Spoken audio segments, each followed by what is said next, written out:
particularmente en este momento que preparas nuestra mente y nuestro corazón para escuchar tu palabra, que siempre es viva y eficaz, tu palabra que penetra hasta lo más profundo de nuestra alma para discernir, Señor, las intenciones y los pensamientos de nuestro corazón.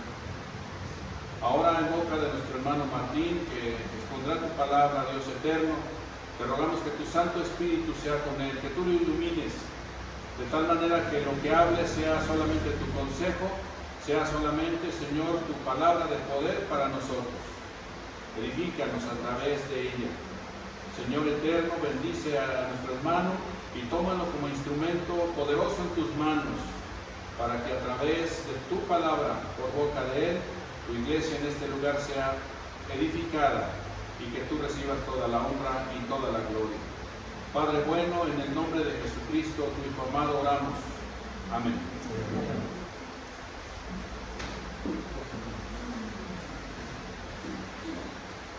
Damos el espacio a nuestro hermano Martín, que nos va a compartir la palabra de Dios en esta tarde.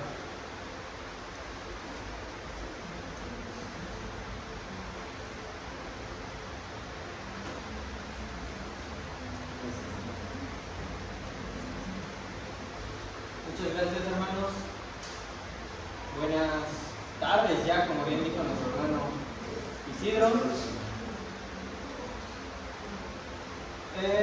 Hermanos, es una verdadera bendición poder estar aquí hoy con ustedes para compartir la palabra de Dios.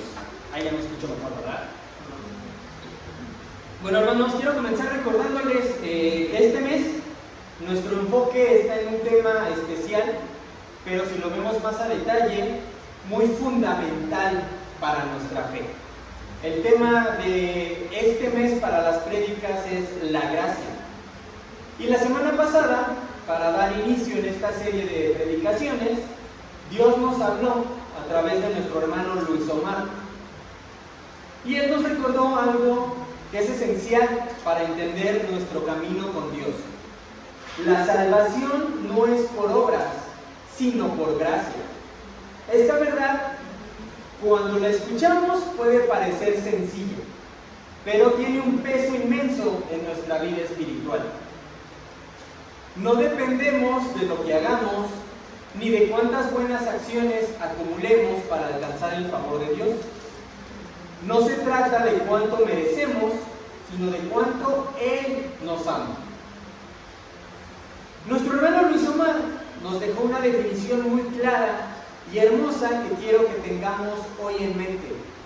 La gracia es la bondad de Dios hacia la humanidad, sin valor ni mérito de quienes la reciben y a pesar de sí mismos. La bondad de Dios no está condicionada a lo que somos o a lo que hacemos. Es más, ni siquiera lo que merecemos, hermanos. Es una bondad que nos alcanza incluso cuando fallamos, cuando nos alejamos o cuando no estamos a la altura de sus expectativas. Y fíjense cómo es Dios, hermanos, que hace muy poco una hermana me preguntó qué era la gracia y mi respuesta fue sencilla, obviamente acompañada de una breve explicación, pero que puedo resumirles así. La gracia es un regalo que nadie se merece. Piensen un momento. Un regalo no es algo que se gana ni que se compra, sino es algo que se recibe por puro amor y solamente por generosidad. Un regalo que Dios nos da no porque hayamos hecho algo extraordinario, ni porque seamos perfectos, ni mucho menos porque lo merezcamos, sino porque Él es un Dios de amor, lleno de bondad y de compasión, que no se detiene a mirar nuestras faltas antes de extender su mano. La gracia es eso, la bondad de Dios que llega a nosotros aun cuando fallamos, aun cuando no estamos a la altura, aun cuando no lo esperamos. Esa es la maravilla y la profundidad de la gracia. Un amor inmerecido, un regalo que transforma vidas porque nos alcanza tal como somos. Imaginemos esto, hermanos. Alguien llega con nosotros con un regalo, decorado de la mejor manera, con un super moño, y adentro tiene lo que más deseábamos. Y además, una tarjetita que dice: esto es para ti, sin que tengas que hacer nada. Seamos honestos, ¿cómo reaccionaríamos? Yo por mi parte, hermano, si no conozco a la persona, no lo tomaría, desconfiaría. Tal vez algunos lo aceptarían, dependiendo de la persona. Tal vez inclusive aunque lo conozcan dirían: sí, dámelo. Pero la mayoría, si no es que decir todos, sentiríamos cierta incomodidad. Porque así somos. Nos cuesta creer que algo bueno pueda ser fácil. Nos cuesta creer que algo bueno sea gratis. Y lo que normalmente nos preguntamos es: ¿de verdad es para mí? ¿Qué tengo que hacer? ¿Dónde están las letras chiquitas? Y si lo pensamos, hermanos, reaccionamos así porque realmente conocemos nuestras fallas. Sabemos que no somos perfectos. Y dentro de nosotros pensamos: no merezco algo así. Y justo por eso les invito a leer lo que dice Tito, capítulo 3, versículos del 3 al 7. Porque ahí Dios nos recuerda quiénes éramos y cómo aún así Él decidió regalarnos su gracia. Tito, capítulo 3, versículos del 3 al 7. Le voy a dar lectura en Nueva Biblia de las Américas. Porque nosotros también en otro tiempo éramos necios, desobedientes, extraviados, esclavos de deleites y placeres diversos, viviendo en malicia y envidia, aborrecibles y odiándonos unos a otros. Pero cuando se manifestó la bondad de Dios nuestro Salvador y su amor hacia la humanidad, Él nos salvó, no por las obras de justicia que nosotros hubiéramos hecho, sino conforme a su misericordia, por medio del lavamiento de la regeneración y la renovación por el Espíritu Santo, que Él derramó sobre nosotros abundantemente por medio de Jesucristo nuestro Salvador, para que, justificados por su gracia, fuéramos hechos herederos según la esperanza de la vida eterna. El primer versículo de este pasaje nos detalla varias características. ¿Pero de quién está hablando? Vamos a volverlo a leer. Versículo 3. Porque nosotros en otro tiempo éramos necios, desobedientes, extraviados, esclavos de deleites y placeres diversos, viviendo en malicia y envidia, aborrecibles y odiándonos unos a otros. Hermanos, esto no es una descripción lejana ni solamente del pasado. No habla de un grupo de criminales peligrosos ni de las personas más perversas que pudiéramos imaginar. Por el contrario, lo que está describiendo este versículo es una condición real y profunda que nos muestra cómo es el corazón humano sin Cristo. Y nos habla de personas necias que conocen lo bueno, pero escogen lo malo una y otra vez. Desobedientes, que escuchan la voz de Dios, pero muchas veces prefieren tapar sus oídos o voltear a platicar con el de al lado para no cambiar. Extraviadas, porque no tienen una dirección, no tienen un propósito. Perdidas, aunque ellos creen que saben a dónde van, la realidad es que no tienen ni idea. Esclavos de deseos y placeres, que creen ser libres porque hacen lo que quieren, sin notar que esas decisiones lo único que están haciendo es encadenarlos más. Llenas de malicia y envidias, incapaces de alegrarse por el bien ajeno, deseando lo que otros tienen y a la vez sintiéndose vacíos. aborrecibles y odiándonos unos a otros, sin capacidad de amar de verdad, porque el egoísmo los consume. Ahora los invito a reflexionar. Al escuchar estas descripciones, ¿hay alguien que se les venga a la mente? ¿Alguna persona cercana? ¿Algún amigo? ¿Algún conocido? ¿Algún personaje bíblico? ¿O quizás alguien más? Bueno, Romanos 3, versículos 23 nos dice: por cuanto todos pecaron y no alcanzaron la gloria de Dios. Todos es la palabra clave aquí. Estas características que acabamos de leer no son específicas de un grupo, hermanos, ni de un tiempo, ni mucho menos de un lugar en particular. Nos describen a cualquier persona, ya sea bíblica, ya sea histórica, ya sea cristiana, ya sea no, ya sea conocida o ya sea desconocida. Desde el principio de nuestra era hasta el día de hoy, miles de millones de personas han vivido con estas mismas luchas, con estas mismas heridas y esta misma condición de un corazón perdido. Cada persona que ha pisado esta tierra ha enfrentado la batalla contra el pecado, contra el egoísmo, contra la desobediencia y contra la confusión, pero principalmente con el vacío que eso genera. No hay excepciones, no importa la época, no importa la cultura, no importa las circunstancias, todos sin excepción compartimos esa realidad. Pero hermanos, la vida no se trata solamente de esta condición rota. La buena noticia es que la gracia de Dios sigue llegando a la vida de quienes la necesitan, ofreciéndonos ese regalo inmerecido, capaz de transformar lo imposible.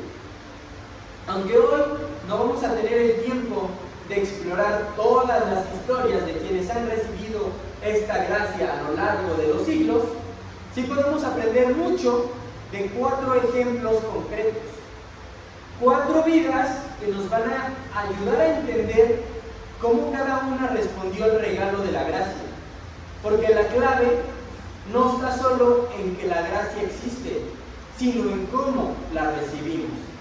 Y la primera de ellas la encontramos en Lucas capítulo 23, versículos 32 al 33. La palabra dice así: también llevaban a otros 2 que eran malhechores para ser muertos con él. Cuando llegaron al lugar llamado la Calavera, crucificaron allá a Jesús y a los malhechores, uno a la derecha y otro a la izquierda.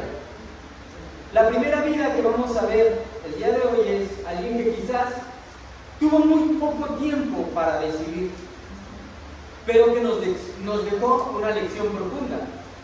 Un hombre que en su último momento de vida tuvo frente a sí el regalo más valioso, la gracia de Dios lista para ser aceptada. No sabemos su nombre, pero sí quién era. Era un malhechor, un condenado, alguien que vivió alejado de Dios y de la justicia. Este hombre estuvo allí, crucificado junto a Jesús, compartiendo el mismo destino de muerte. Pero a diferencia de él, la razón por la que estaba en la cruz era más que evidente. Sus propias acciones lo habían llevado hasta allí. La condena máxima en aquel tiempo. Probablemente había cometido robos, violencia u otros delitos graves, tantos que la autoridad lo sentenció a morir de la manera más dolorosa y pública posible. Este hombre, hermanos, no era inocente. No era alguien que se mereciera la compasión según la sociedad de su tiempo. Él lo que estaba haciendo era recibir un justo castigo por sus actos. Era un delincuente considerado uno de los peores tipos de personas en esa época. Y aún así, frente a esa realidad, cuando todo indicaba que su destino estaba sellado, se encontró frente a Jesús, el justo y sin pecado. Jesús no buscó la conversación con él,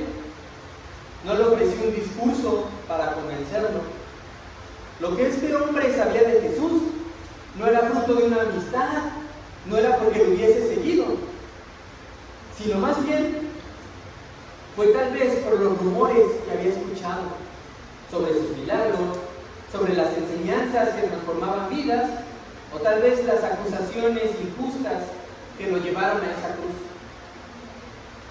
Tal vez en ese mismo momento, mientras los soldados se burlaban y la multitud gritaba, escuchó las palabras de Jesús diciendo: Padre, perdónalos, porque no saben lo que hacen.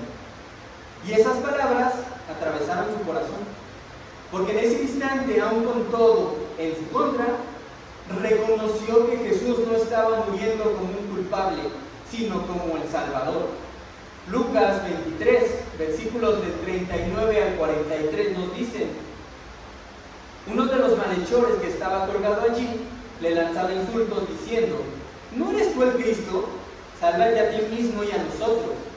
Pero el otro le contestó y reprendiéndolo le dijo: ¿ni siquiera temes tú a Dios a pesar de que estás bajo la misma condena?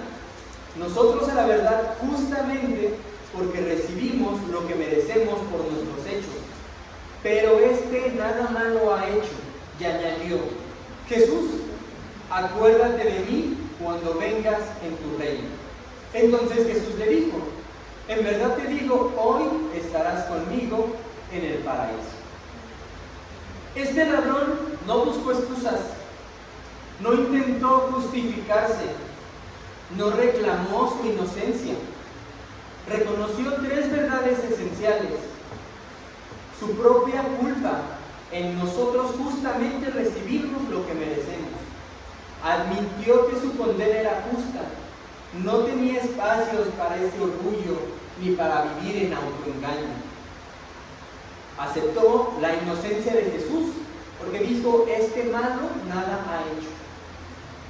Pudo ver lo que muchos a su alrededor no veían, que Jesús no estaba ahí por un crimen, sino por amor. Y por último, reconoció la autoridad y el reino de Cristo. Acuérdate de mí cuando vengas en tu reino. No le pidió ser bajado de la cruz, ni una vida más larga, sino una eternidad con Él. Y aquí está lo sorprendente, porque Jesús le responde con una promesa inmediata: hoy estarás conmigo en el paraíso. No hubo tiempo para cambiar sus acciones, no hubo oportunidad para compensar su pasado. Lo único que tuvo fue fe y arrepentimiento genuino. Y eso fue suficiente para que la gracia lo alcanzara. Este ladrón nos recuerda que no importa qué tan tarde en la vida lleguemos a Cristo, mientras haya un corazón arrepentido y dispuesto, la puerta de la gracia seguirá abierta. Esto nos lleva a preguntarnos: ¿qué tan abiertos estamos nosotros para recibir ese mismo regalo hoy? Porque a diferencia de aquel hombre, nosotros no sabemos cuánto tiempo nos queda. Él tuvo la oportunidad de vivir un momento de claridad justo antes de morir. Pero ¿y nosotros? Estamos posponiendo la aceptación de esa gracia como si tuviéramos la seguridad de que tendremos un mañana para hacerlo.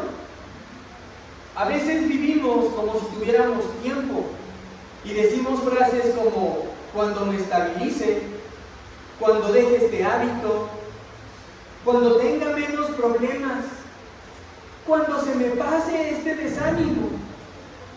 Y así vamos dejando pasar el momento más importante, el de reconciliarnos con Dios.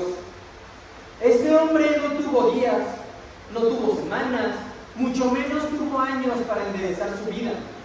Solamente tuvo un instante y él sí lo aprovechó.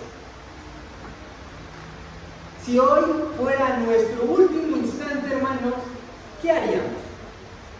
El ladrón en la cruz nos recuerda que la gracia está disponible hasta el último respiro, pero también nos invita a reflexionar en que nadie tiene asegurado llegar hasta ese momento. Tenemos ese regalo justo enfrente, hermanos. Y muchos prefieren dejarlo ahí. Como si fuera algo que se pudiera reservar para el momento perfecto. Pero la verdad es que ese momento perfecto no existe. Cada día que dejamos pasar es una oportunidad menos.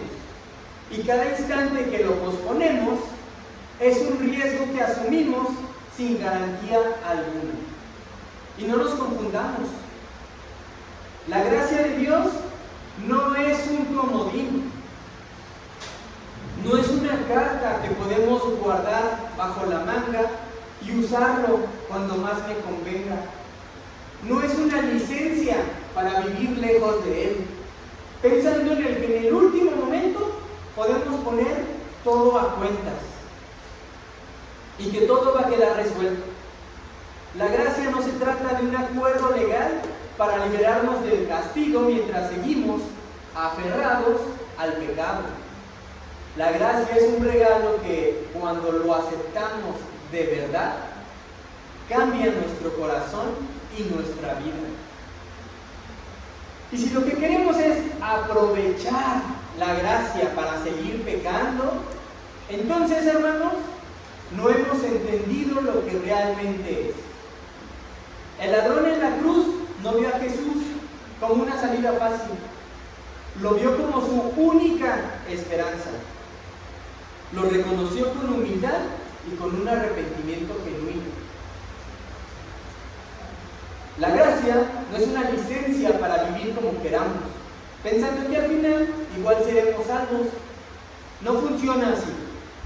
La gracia nos llama a un cambio real, a abandonar el pecado, no abrazarlo con la excusa de que Dios nos perdona. Cuando usamos la gracia como justificación para seguir en lo mismo, lo que estamos mostrando es que en realidad no la hemos ni recibido ni entendido.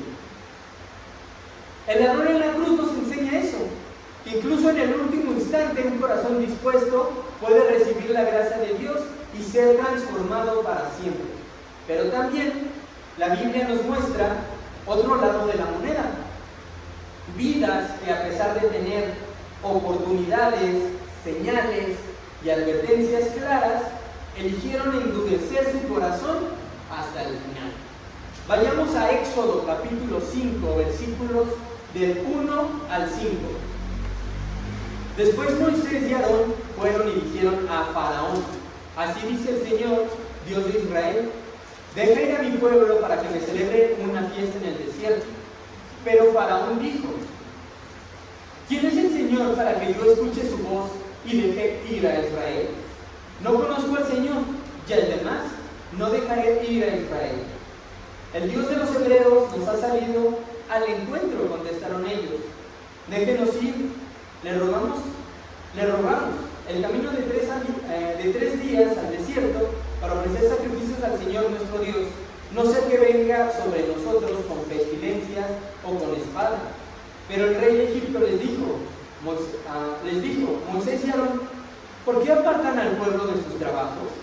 Vuelvan a sus labores. Miren, añadió Faraón, el pueblo de la tierra es mucho ahora y ustedes quieren que ellos cesen en sus labores. Antes de entrar en los detalles de la historia, es importante que comprendamos quién es ese Faraón frente a quien Moisés tuvo que presentarse. No era un hombre común, no era un simple gobernante, era el rey absoluto de Egipto, una de las civilizaciones más poderosas de ese tiempo. El faraón era considerado una figura divina, un líder que representaba el orden, la fuerza y la estabilidad para su pueblo. Su palabra era ley y su autoridad era incuestionable. Para los egipcios, el faraón era el protector, el garante del bienestar y la prosperidad nacional. Pero para el pueblo de Israel, que vivía bajo su yugo como esclavos, era sinónimo de opresión, de sufrimiento y de cadenas. Bajo su mandato, los israelitas eran tratados como una fuerza de trabajo explotada. Cuando Moisés llegó con el mensaje divino para liberar a Israel, la respuesta del faraón no fue un diálogo ni fue humildad, sino que fue dureza y rechazo. No solamente se negó a liberar al pueblo, sino que endureció aún más las condiciones de esclavitud. Después del duro rechazo inicial del faraón, Dios comenzó a mostrar su poder con señales claras a través de las 10 plagas. Cada una fue una advertencia directa para que el faraón reconociera a Dios y liberara a su pueblo. Pero en cada ocasión, la respuesta del faraón fue un corazón endurecido, obstinado y orgulloso. La primera fue el río Nilo convirtiéndose en sangre. Lo que dejó sin agua potable a todo Egipto y causó la muerte de los peces. Esto fue un golpe directo a la vida diaria y a la economía egipcia.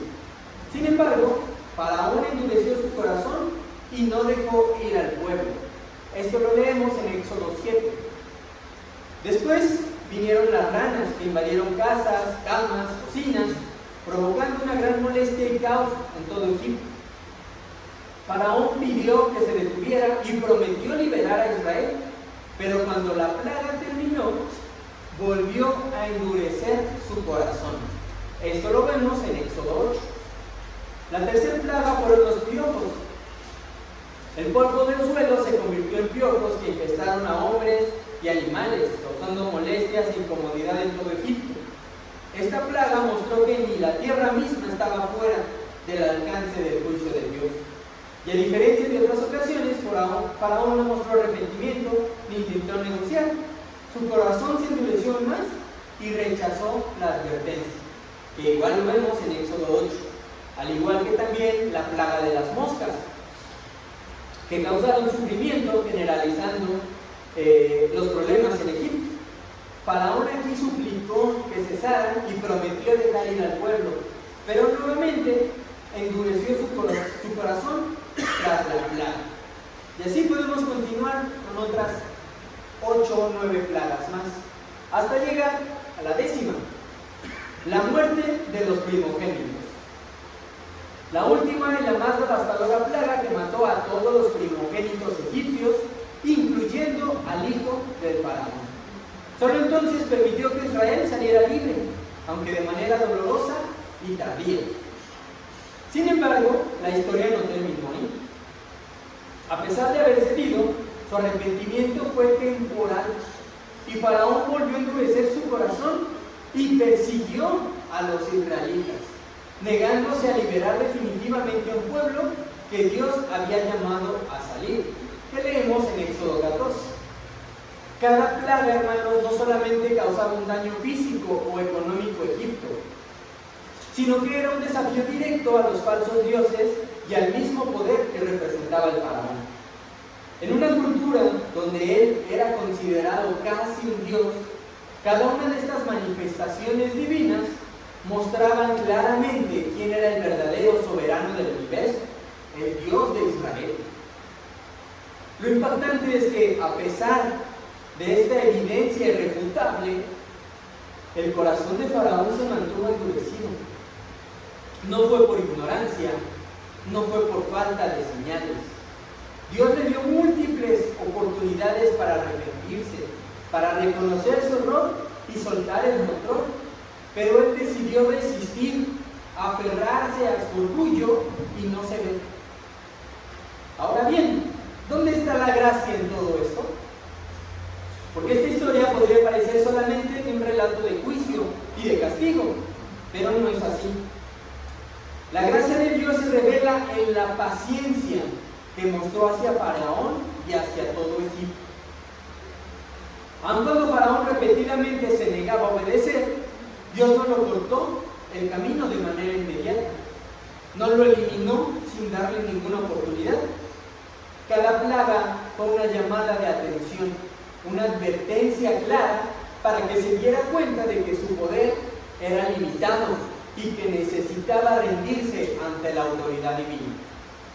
La gracia es esa paciencia de Dios que aguanta la dureza de nuestros corazones, que nos muestra un amor incluso cuando nos equivocamos una y otra vez. esa ventana abierta, esa mano extendida para que cualquiera que quiera pueda entrar y encontrar perdón, pero sobre todo transformación. Sin embargo, esa gracia también exige algo de nosotros, una respuesta. Dios no fuerza nuestra voluntad ni obliga nuestra entrega. La gracia que Él nos ofrece siempre es un regalo inmerecido, dado libremente por su amor y por su misericordia. No la ganamos, no la merecemos, simplemente la recibimos cuando decidimos abrir nuestro corazón. En la historia de Faraón vemos con claridad lo que sucede cuando esa gracia se rechaza. A pesar de las múltiples oportunidades, las señales y las advertencias, Faraón eligió cerrar su corazón. Decidió aferrarse al orgullo y a vivir en rebeldía contra Dios. Esa resistencia no pasó desapercibida ni fue sin consecuencias. El castigo llegó, no porque Dios no amara, sino porque la desobediencia persistente endurece el alma y corta las bendiciones que viven con la gracia. Esto nos lleva a un punto fundamental, porque si rechazamos este regalo, estamos perdiendo la oportunidad más grande que podemos tener en nuestras vidas. La gracia es ese regalo maravilloso que Dios pone en nuestras manos, pero no podemos obligar a nadie a aceptarlo. Cada uno de nosotros tiene la libertad de decir sí o no, y esa decisión tiene un paso eterno. Faraón nos enseña que la gracia de Dios no es algo que se pueda forzar ni manipular. Aun cuando Dios muestra su poder y su amor una y otra vez, la respuesta depende de nuestra voluntad.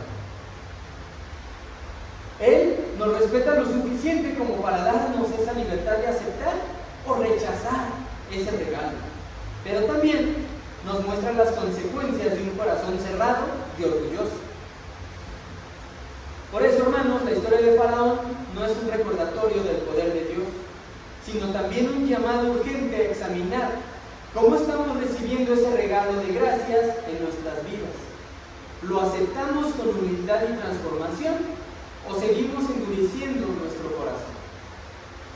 Así como el Faraón tuvo la oportunidad de responder a la gracia de Dios y la rechazó con un corazón endurecido, también la Biblia nos muestra la historia de personas que, a pesar de sus errores y su vida pasada, eligieron abrir su corazón y recibir ese regalo con transformación. El siguiente ejemplo es un hombre que, antes de conocer la gracia, fue un perseguidor implacable de la iglesia de Cristo.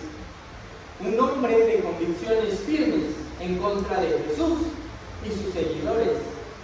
Pero Dios no lo rechazó ni lo dejó en ese estado. Por el contrario, hizo algo extraordinario con él.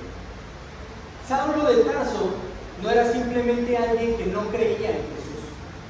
No era un escéptico tranquilo, ni un incrédulo pasivo. Saulo dedicaba su energía, su tiempo y su vida entera a acabar con todo lo que representara a Cristo. Era fariseo, instruido en la ley, formado a los pies de Gamaliel, uno de los maestros más respetados de su tiempo. Un hombre preparado, inteligente y apasionado, pero su pasión estaba dirigida contra la iglesia. Él estaba convencido de que los cristianos eran una amenaza para la fe judía y que su deber delante de Dios era exterminarlos.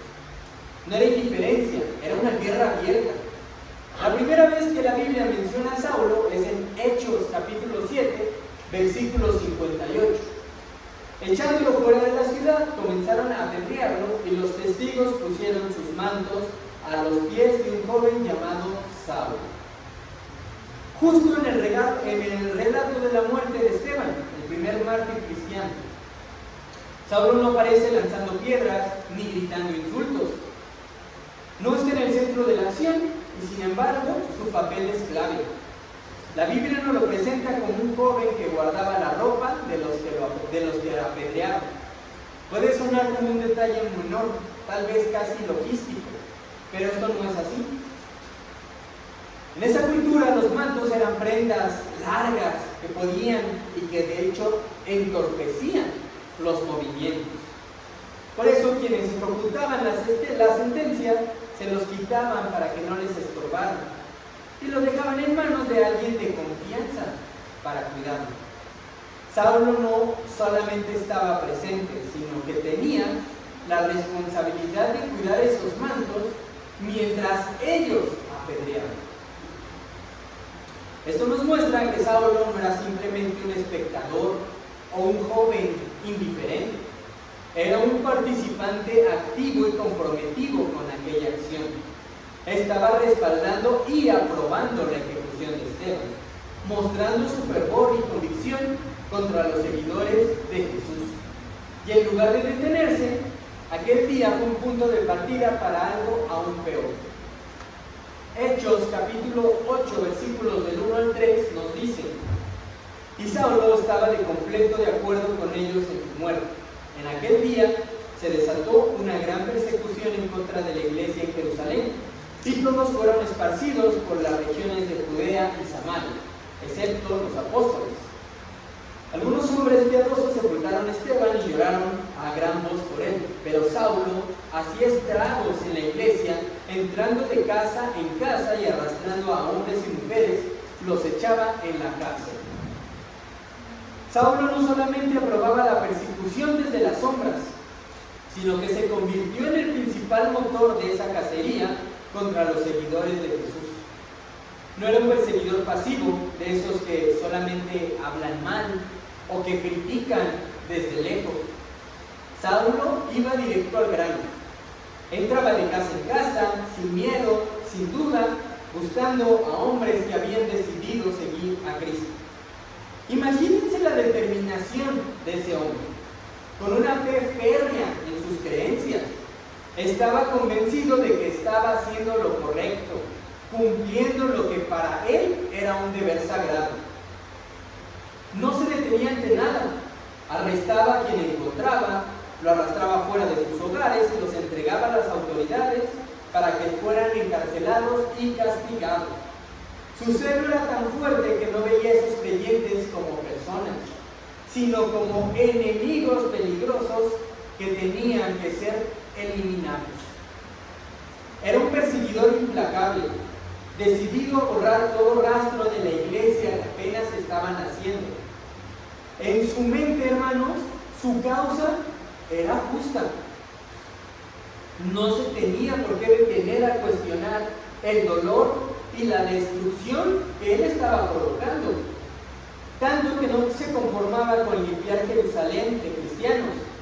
Su odio no tenía fronteras, él quería seguirlos hasta el último rincón en donde se escondieran.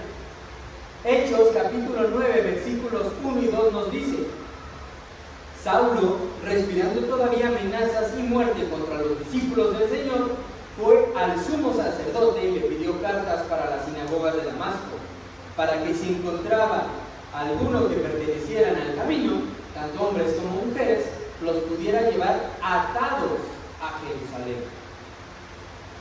Esto nos muestra un Saulo con esa fe firme, pero lamentablemente enfocado en una causa equivocada.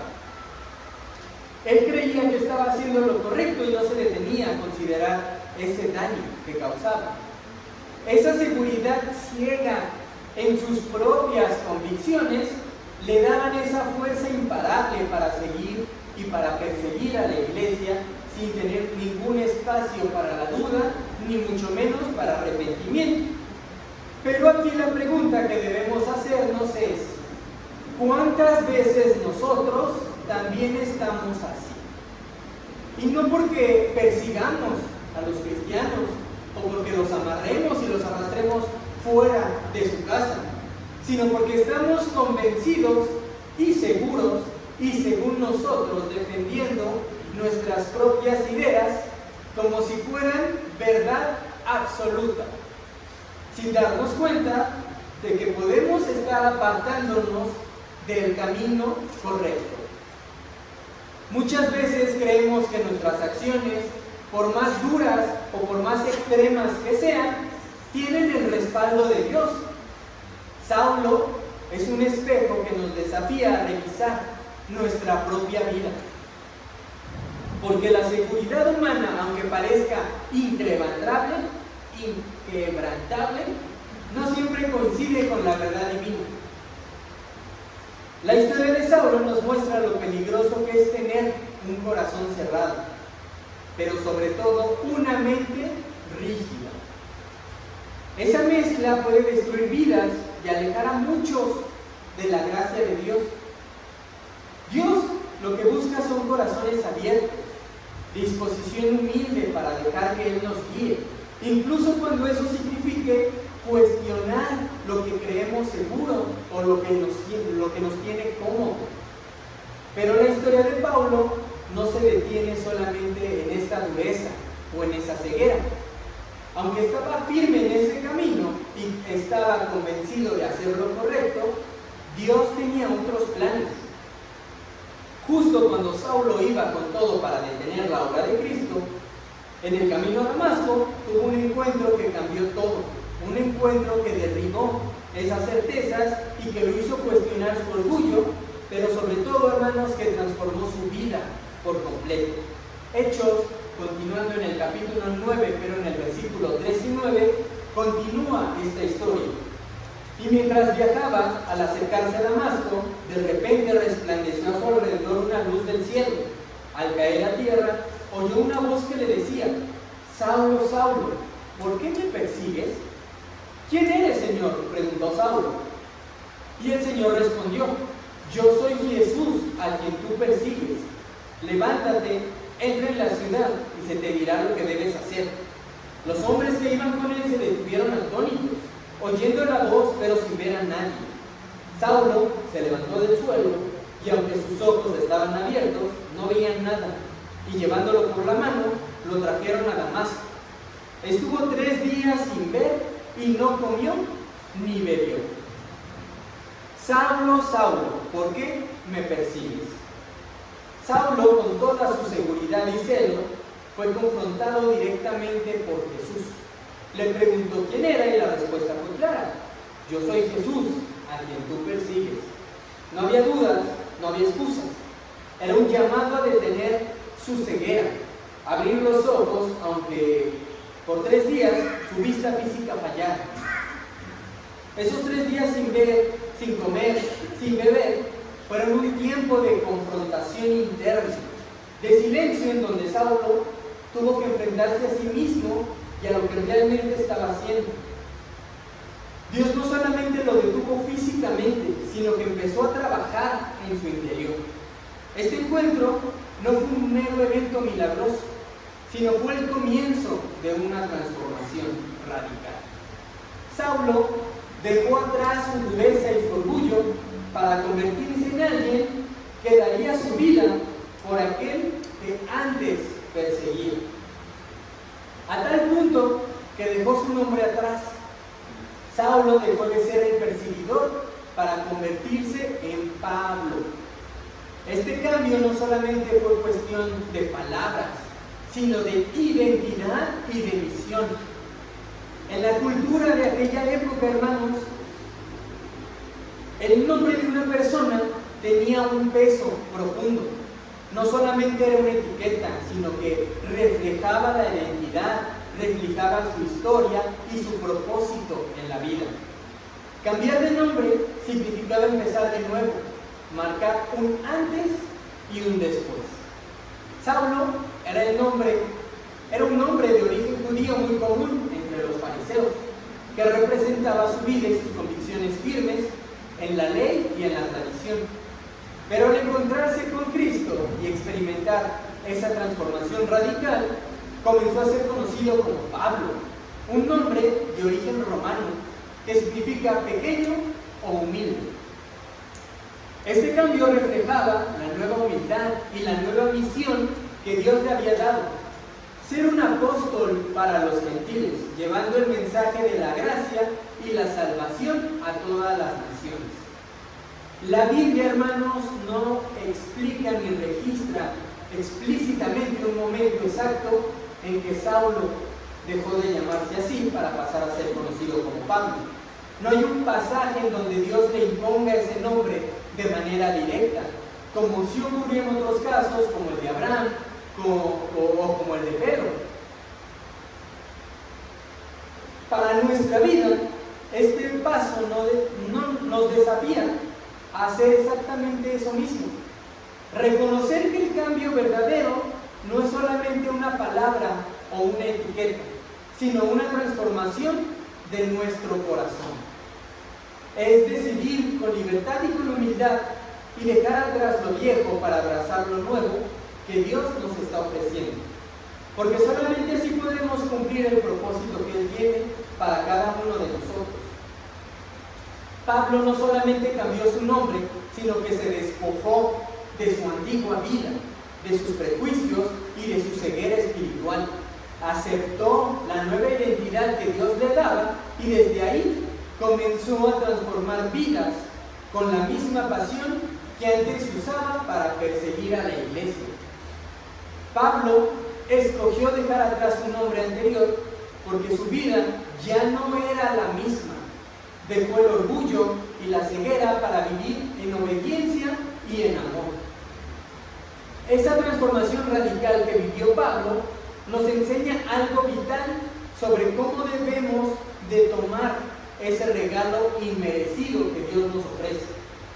Porque aceptar la gracia no es solamente recibir, es responder con un corazón dispuesto, humilde y renovado. Pablo nos muestra que la verdadera aceptación de ese regalo implica dejar atrás nuestra antigua vida, con todo su orgullo, con toda la dureza y con toda esa ceguera, para caminar en obediencia y en amor, guiados por el Espíritu Santo. Volvamos a leer nuestro versículo base, hermanos, Tito capítulo 3, versículos del 3 al 7. Porque nosotros también en otro tiempo éramos necios, desobedientes, extraviados, esclavos de deleites y placeres de diversos, viviendo en malicia y envidia, aborrecibles y odiándonos unos a otros. Pero cuando se manifestó la bondad de Dios nuestro Salvador y su amor hacia la humanidad, Él nos salvó, no por las obras de justicia que nosotros hubiéramos hecho, sino conforme a su misericordia, por medio del lavamiento de la regeneración y la renovación por el Espíritu Santo, porque Él derramó sobre nosotros abundantemente por medio de Jesucristo nuestro Salvador, para que, justificados por su gracia, fuéramos hechos herederos según la esperanza de la vida eterna. Lo que nos muestra Pablo en esta carta a Tito es algo que nos puede cambiar la vida si verdaderamente lo entendemos bien. No se trata de que podamos lograr por nosotros mismos algo. No es una recompensa a nuestro esfuerzo, ni un premio a nuestras buenas acciones. No es lo que Dios ofrece, ese regalo inmerecido. Es por su misericordia, porque ese amor que Él tiene para nosotros a pesar de todo lo que hemos hecho o dejado de hacer. Dios no nos trata según nuestros errores, ni nos paga con lo que merecemos. Por el contrario, nos ofrece un nuevo comienzo, nos renueva y nos transforma desde adentro. Nos limpia, no solamente por fuera, sino en lo más profundo de nuestro ser. Nos da vida nueva y nos regala su espíritu y nos saca de la oscuridad para llevarnos a esa luz verdadera. Esta transformación tampoco es un proceso automático ni superficial, es una obra real y poderosa que Dios hace en quienes se abren a Él. Nos hace hijos suyos, herederos de una esperanza eterna, porque no dependemos de nosotros, sino de su gracia y de su poder. Hermanos, hemos visto hoy 4 vidas distintas, 4 formas en las que el regalo inmerecido de Dios se encontró con personas reales. Y para los que tomaron nota y no se durmieron, sí, dije 4, aunque solamente les expliqué 3. El primero, y no es que no sepa contar, el primero es el ladrón en la cruz. Este hombre que nos mostró que nunca es tarde para recibir el regalo de Dios. No importa cuán rota esté nuestra historia, cuántos errores hayamos acumulado o cuán lejos nos sintamos de Él. Hay algo que no podemos ignorar. No sabemos cuándo será nuestro último momento. Puede que sea hoy, puede que sea mañana, puede que ese instante inesperado no llegue. Así que no podemos dejar ese regalo esperando, postergando la decisión, pensando que habrá un mañana. El regalo de la gracia no es una salida de emergencia para cuando ya todo está perdido. No es un plan B, mucho menos es algo que podamos tomar cada vez que se nos antoje. Es un regalo que está disponible en el momento en que abrimos el corazón, que aceptamos sin condiciones y que transforma desde ese instante. No es algo que ganamos ni que merecemos. Es puro amor inmerecido, es un cambio real que toca el alma. Después vimos a Faraón, el ejemplo claro y contundente de lo que sucede cuando un corazón se cierra a ese regalo inmerecido. Porque Faraón no solamente escuchó de Dios, sino que vio su poder manifestarse en señales y en milagros que mostraban toda la gloria y poder divino. Las plagas que azotaron Egipto fueron advertencias claras, un llamado a la humanidad y a reconocer quién tiene el control verdadero. Pero su orgullo fue más fuerte que su entendimiento y su obstinación lo cegó. Nosotros podemos estar igual, aunque escuchemos el mensaje de Dios, conozcamos lo que es la gracia y veamos lo que Él hace en otras vidas e inclusive en la nuestra propia, podemos rechazar ese regalo. Nos aferramos a lo que creemos seguro, a nuestras propias reglas o incluso ese miedo de perder algo. Dejamos el regalo ahí y nos damos la vuelta sabiendo lo que es, pero eligiendo no tomarlo e ignorarlo. Y después vimos a Saulo, un ejemplo de lo que significa realmente tomar ese regalo inmerecido y vivirlo con autenticidad. Antes de su encuentro con Cristo, perseguía con celo, orgullo y con convicción firme, creyendo que estaba haciendo lo correcto. Pero cuando abrió su corazón, su vida dio ese giro radical. La gracia dejó de ser un concepto lejano para convertirse en una realidad que rompió su vida, que quebrantó su dureza y que lo transformó completamente. Pablo comprendió que aceptar el regalo de Dios no es solamente recibir el perdón, sino es asumir un llamado a vivir en obediencia y amor genuino. Esa gracia lo movió a dejar atrás su vida antigua, a cambiar su nombre, a cambiar su misión y a cambiar su forma de ver el mundo. Su pasión se volvió instrumento para llevar esperanza a los perdidos, no para destruirlos. La vida de Pablo es la prueba viviente de que cuando aceptamos ese regalo inmerecido con sinceridad, no seguimos igual. Todo cambia, desde el corazón hasta la acción. Nos enseña que la verdadera transformación es profunda, integral y liberadora. Y por último, hermanos, la cuarta vida que hoy ustedes mismos estuvieron pensando es la de cada uno de nosotros aquí. En este momento, yo no puedo decirles su historia, yo no puedo decirles lo que vivieron, yo no puedo contarles, como les conté de Faraón, lo que están pasando el día de hoy, o peor aún, el día de mañana. Eso solamente, hermanos, es una historia entre ustedes y Dios. Pero lo que sí puedo hacer, hermanos, es decirles que nadie puede decidir por nosotros cómo vamos a responder al regalo de Dios que nos está ofreciendo en este mismo momento. El cómo lo recibamos está completamente en nuestras manos. Nadie puede hacerlo por nosotros mismos. No hay fórmulas, no hay caminos mágicos, no hay algo sencillo. Si lo recibimos, es un acto valiente y sincero que nos exige mirar dentro de nosotros y ser honestos y tener la humildad de abrir el corazón a Dios.